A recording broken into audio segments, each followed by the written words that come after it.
Hey everyone, welcome back to the Northern Sentinels podcast. I'm your host Chris Ayotte, and today we're doing an NSP short with two authors who have just released a book called Send It, Canada's Snipers at War in Afghanistan. And I welcome Gord Cullen and Barry Nisbet to the show. Gentlemen, great to have you on.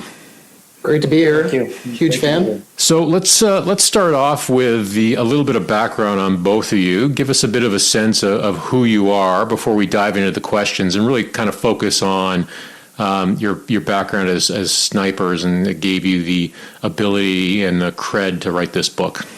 So I'll jump in. So Gord Cullen, I did 28 years in the Canadian Forces. Retired as a warrant officer. So the highlight being a sniper, I did my basic in 99, stayed in snipers pretty much after that. Deployed to Kosovo as a sniper, Afghanistan 3 times, 2 of those as a master sniper, and then finished my career with CANSOFCOM as a program manager for their sniper program. All right, Barry. Barry Nisbet. I joined the Canadian Forces in 1997, 1st Battalion, Royal Canadian Regiment, retired in 2012. I did my sniper course. I did my basic sniper course in 2005, instructed by Gordon Cullen. And I was very lucky to deploy soon after that to Afghanistan in 2006.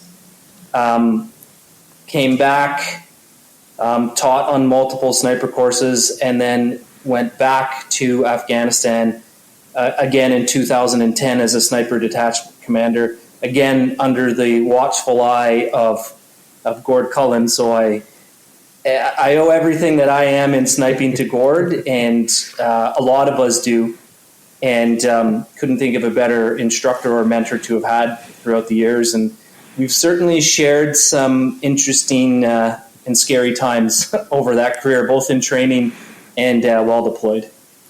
So before I jump into the first question, maybe a bonus starter question.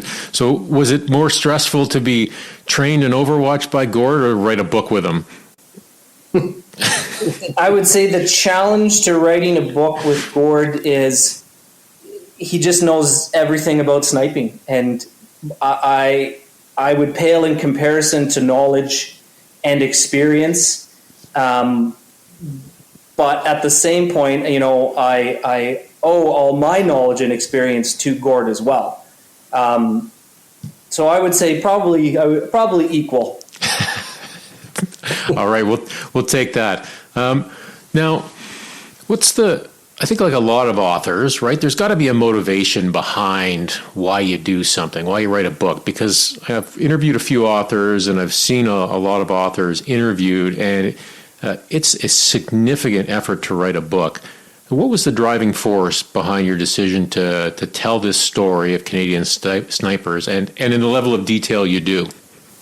Well, Chris, I mean, great question. And I think one of the biggest driving forces was when you think of a sniper, it's always about the kill, the shot.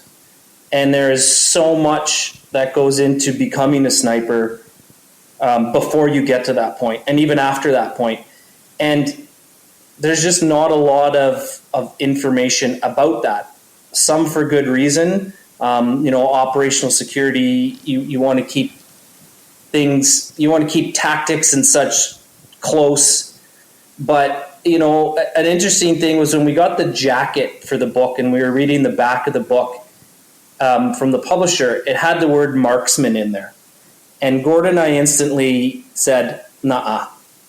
A marksman in our world is just someone who's a really good shot, and they might walk to the range and they lay down and they set out everything perfectly and they shoot. And although obviously shooting is very important to snipers, we're not marksmen, we're snipers.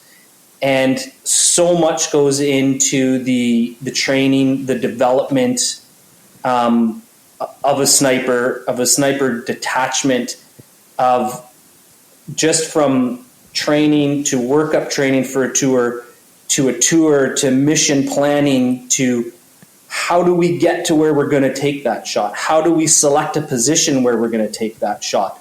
And then what happens after we take that shot?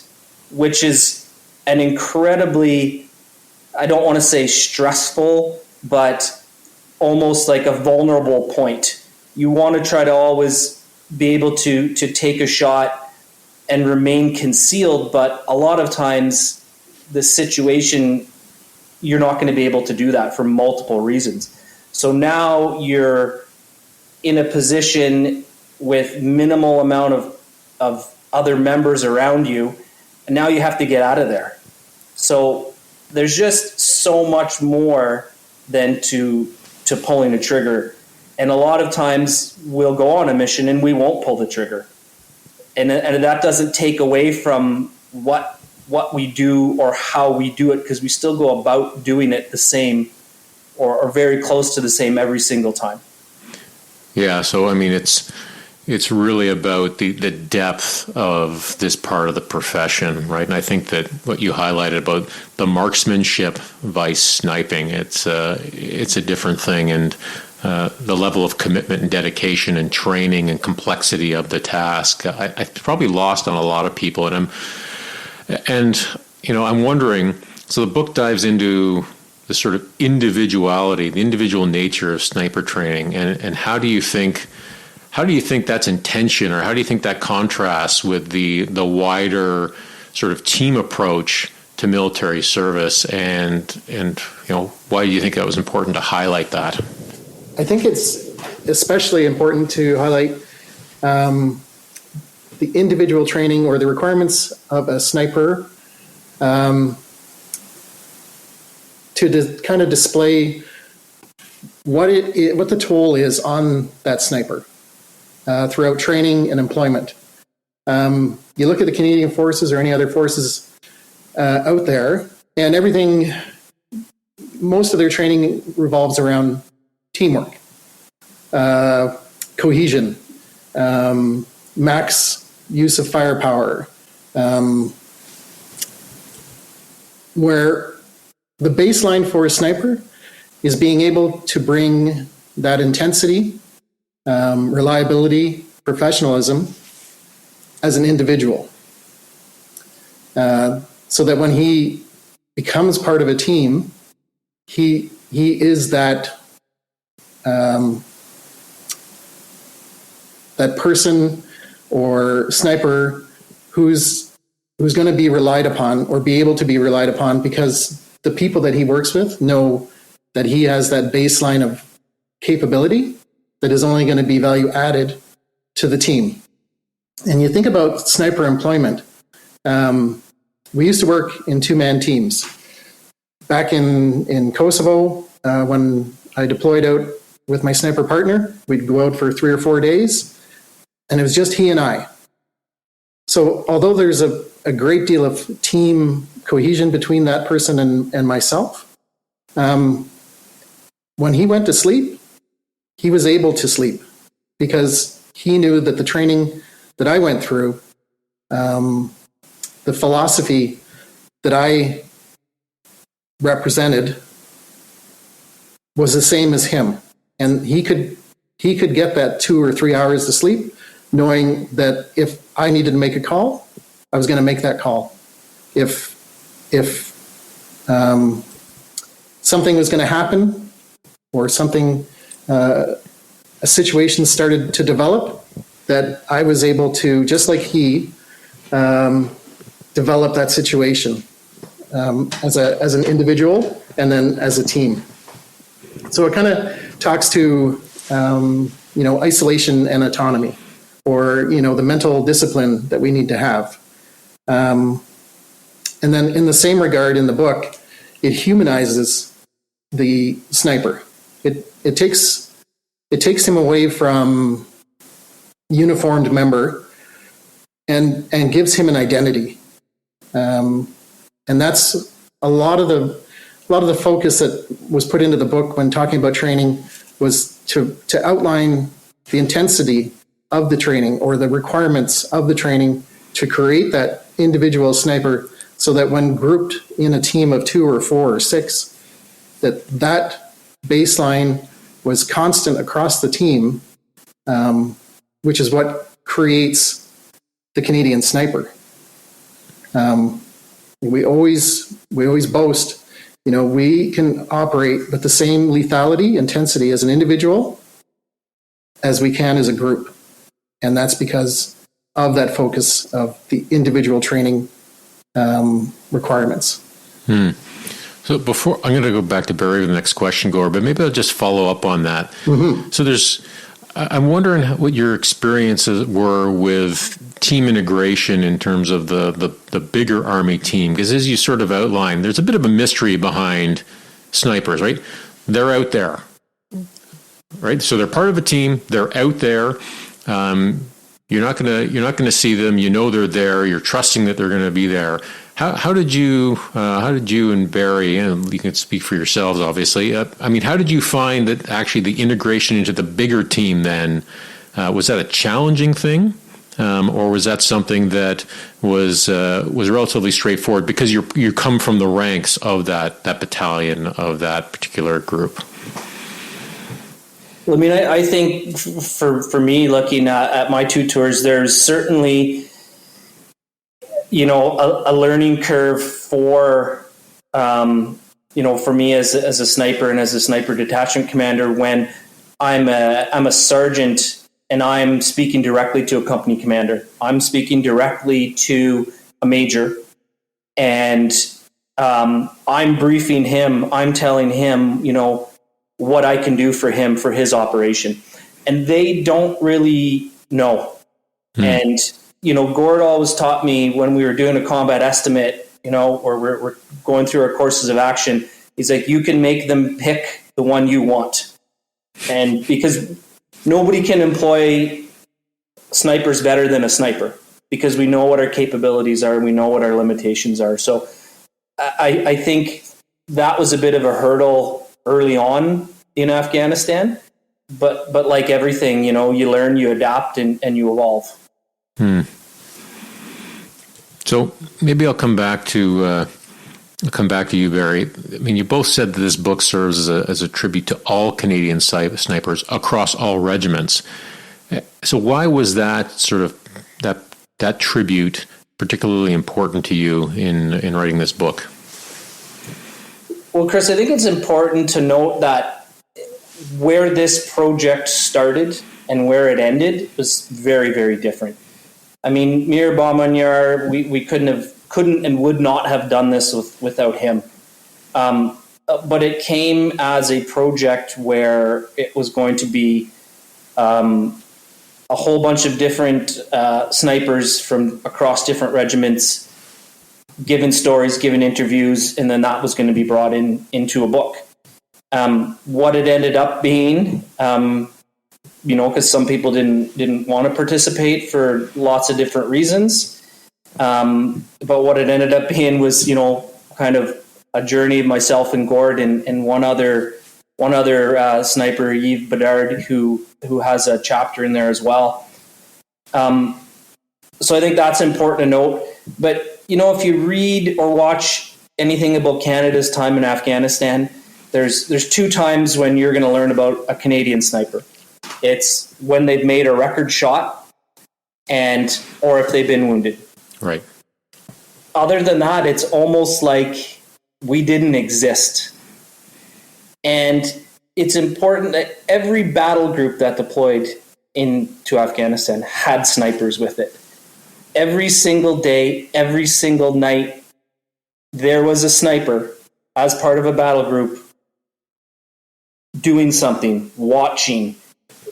We never took a day off. We were always out there.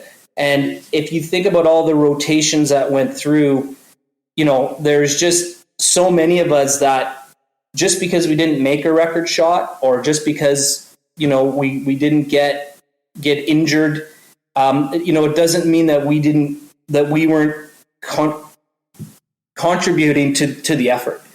So I think, in that sense, it's a tribute of just maybe the layman sniper, if that's a term, I don't know, but of just, we were there every day, every night, doing things, going further distances with less people, carrying enough equipment for a section in half the size. And, and I think it's important just to acknowledge all the other guys, all of the other snipers who are out there doing the job every day and every night. Now, I'm curious as to how the sniper community's got to be a small community, and you just noted that the book started in one sort of intent and landed in another. So how has the book been received by the sniper community, which I think is, as you just highlighted, Barry, you only ever hear about them if they're taking a record shot or they get wounded. So it's a pretty quiet, low-profile community. And so how has this effort been received by them? So far, so good. But when we think about snipers, Canadian snipers, American snipers, Ukrainian snipers, the silence is protection. We've always looked at anonymity as protection. By doing that, we protect our tactics. We protect in special forces, protect identities. One of the things I initially struggled with this book was, what are the guys going to think? So I think because Barry and I and B, we told the stories with integrity and professionalism, and we didn't speak to the things that the guys get nervous about. We didn't talk about how we do the business. We talk about what business we did. So even though we brought the stories out, I think being able to talk confidently about some of the things that we did has relieved a little bit of pressure that I think some of the community felt. The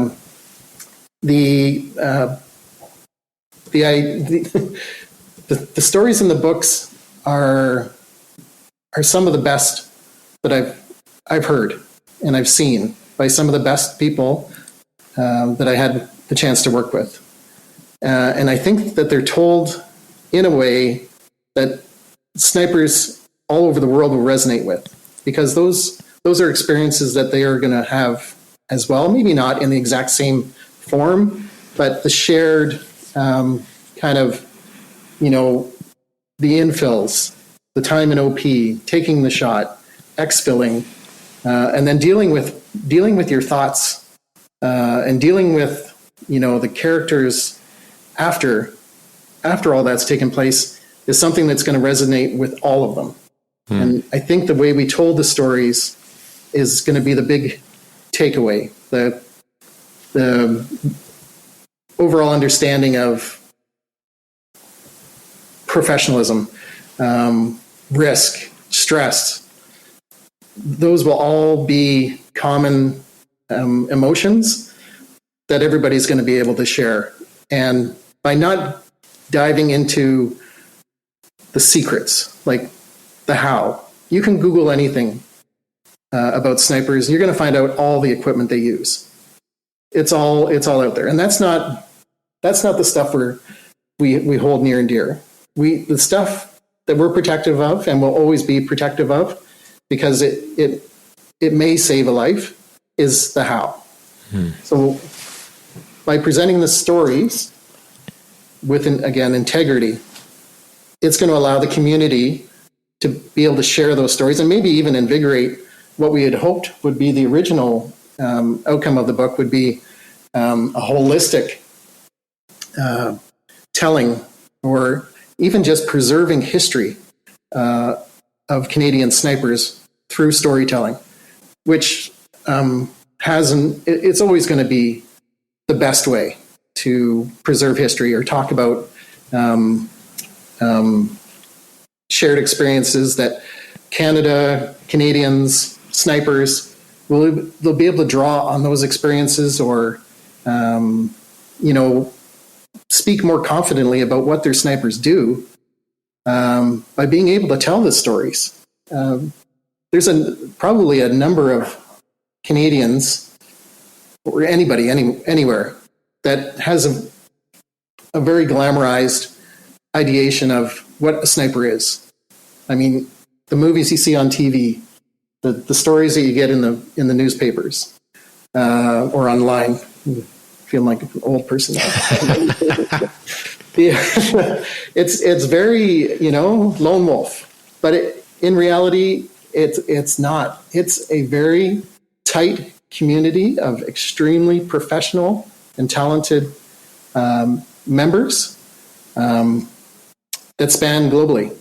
Barry and I could and have gone to the States, and we'll be sitting in a tent or we'll be sitting in a meal hall, and we'll hear another country of Americans or British or somebody else talking about snipers or their sniper.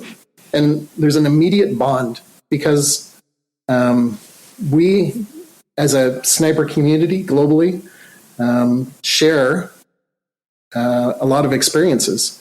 I think that we all do things or employ different equipment, but the ultimate role is the same, and that's something that we can share and talk about. And I hope through what we've presented in the book gives everybody a better sense of what a sniper is. And Chris, I had one bit of quick feedback that I got. So I wrote a chapter about stalking, which is, a very significant, or was a very significant portion of the course back when Gordon and I did it. And a fellow sniper read that, and he read it, and he messaged me, and he said, I felt like I was back doing a stalk again. So, and I get that he would understand that. So I hope that even if, someone who reads this who doesn't have any military experience can get to feel some of that pressure, some of that, that pain, the joy of going through a stalk, then I think, I think that's sort of mission accomplished. But that was a bit of feedback, because you're always nervous about getting feedback from other snipers. So just to follow up on that, Barry, so do you think that that's one of the things that differentiates this from the typical military memoir? Because, people go online or, hey, Gord, I'm with you. I love going to a bookstore still. So, newspapers, books, like the feel of it. There is such a variety. In fact, it's an overwhelming number of options available to you, right? So, what makes this different from the standard sort of military memoir? Chris, I'm an avid reader of all sorts of military books. I had been before I was in the military, through the military, and into retirement. And I think it's essentially three voices, and it's our stories. And like Gord said, there are stories, there are words. They're not edited. They're not glamorized. They're not polished. They are what they are, and you can like the writing in it. You can not like the writing in it, but at the end of the day, it's our words. There's no ghostwriter, although Mir was a huge part of the project. He just let us go, and we wrote. And even when the book was edited, it was edited by a former military member as well. And that was more great feedback. He's like, this is fantastic. Obviously, I'm grade 12 educated, so there's a lot of grammar and a bit of spelling. But other than that, it's our words. And I think that's what makes it such a powerful read, in my opinion. Yeah, maybe just a couple of things. So you mentioned Mir. It'd be a quick sort of hit on who he is, and then the publisher. Just remind us who the publisher is as well, because I think we've had some other guests on who've used that publisher. Yeah. So Mir Bamanyar, he's Amanyar. He'll get mad because I can never pronounce his name. You know, I consider him a great friend now. He's written dozens of books, a lot of military history books. He's written a lot of books on Rangers, on SEALs. He's, you know, directed a movie. He's just been in the industry forever. And we wouldn't be here without him. He was the driving force behind this. He was the one that brought the project and got permission from D&D to do it. And just a fantastic person, fantastic individual. And I consider him now one of my close friends. And the publisher, you know, Double Dagger, you know, thankful to them so much for picking up the project. And for running with it and for allowing us to get the book out there and get our stories out there. Yeah, maybe, I mean, before I sort of hand it over and see if you have any other things you wanted to share with the audience, but I'm wondering, Gord, what do you think the future of sniping is with technology and how things are evolving so quickly with, you know, data analytics? I mean, we're seeing in real time this sort of tension between Cold War warfare and modern warfare in Ukraine. A lot of things that we all grew up with are still there, just dialed to 11, and then this layer of technology on top of it. And I'm wondering how you see the evolution of sniping in this modern world. I'll tell a quick story at the front end of this.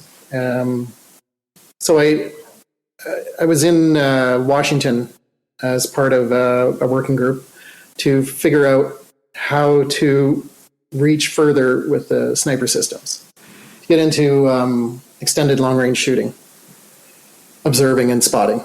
And in the group, there was it was a soft conference, and behind me were two British soft representatives. And when the question came up about trying to engage a type of target at 3,000 meters, they both piped up and said, if I'm going to engage something at that range, I'm going to send drones. And like the room fell silent. And not because like it was so ridiculous. It's because, you know, everybody just had that realization that, damn, like that's where we're going. And then how, you know, all of our little sniper souls got a little hurt. How are we going to be paired, or are we going to be able to keep up with the technology? So you look at the current conflicts, like the biggest threat is drone warfare, 300 drones being sent out a day. How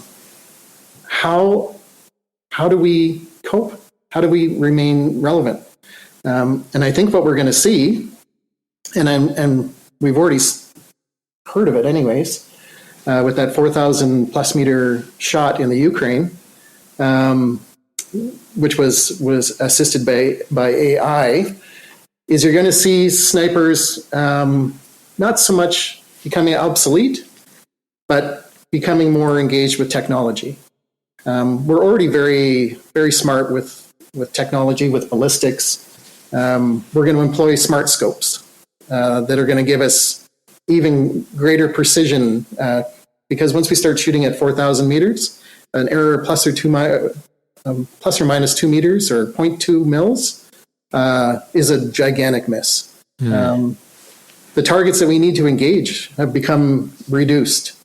When we used to prioritize targets, we'd employ something called the Carver matrix. It's something that I'm sure a lot of military people have dealt with in the past, you know, criticality, recoverability, accessibility. But the target list is now not populated by signalers, commanders. It's populated by receivers. It's populated by the equipment that everybody's become so reliant on to do their business for them. And that's really the critical point. The equipment that people have come reliant to do the business. And where the sniper will stay relevant is, I don't have a loiter time. If I run out of fuel, I'm still going to operate. I'm going to employ technology, but as a baseline, I am going to remain lethal and relevant when there's bad weather. There's gaps in coverage because of refueling. I'm going to use the same tactics that I've been taught. I'm going to use the ground to access the enemy.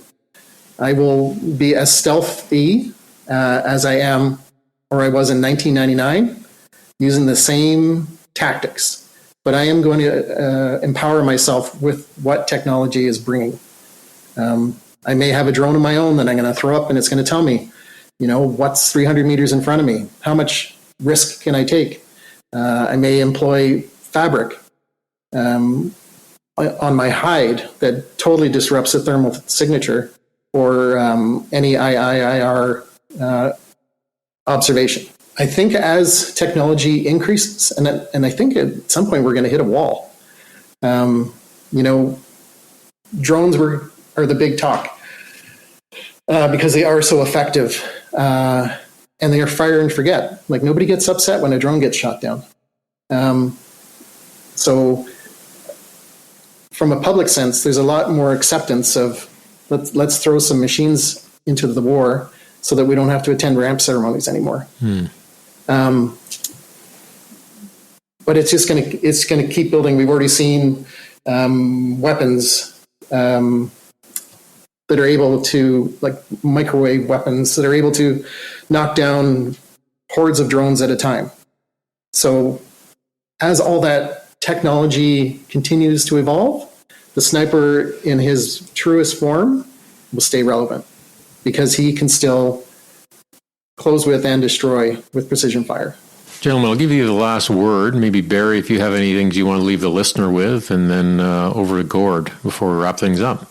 Yeah, Chris, I think, it's important that, we tell these stories because for so long, the sniper community, the Canadian sniper community, we've been very secretive, and we've held our stories, and we've kept our stories in the community, and we've shared them amongst each other, but we haven't really spoken about them outside of that. And I think these stories are very compelling to any reader, if you're not into military history, because they're personal stories, and they're in our own words, and I just think that they're compelling, they're interesting, they're not all just about combat or about glory. They're also about sacrifice and pain and suffering that we, the authors, and also all other Canadian snipers have gone through in their pursuit to become a sniper, in their pursuit to deploy overseas, and just to be generally an outstanding Canadian. Gord? Well, I know the military community will probably, it'll resonate easily with the military community.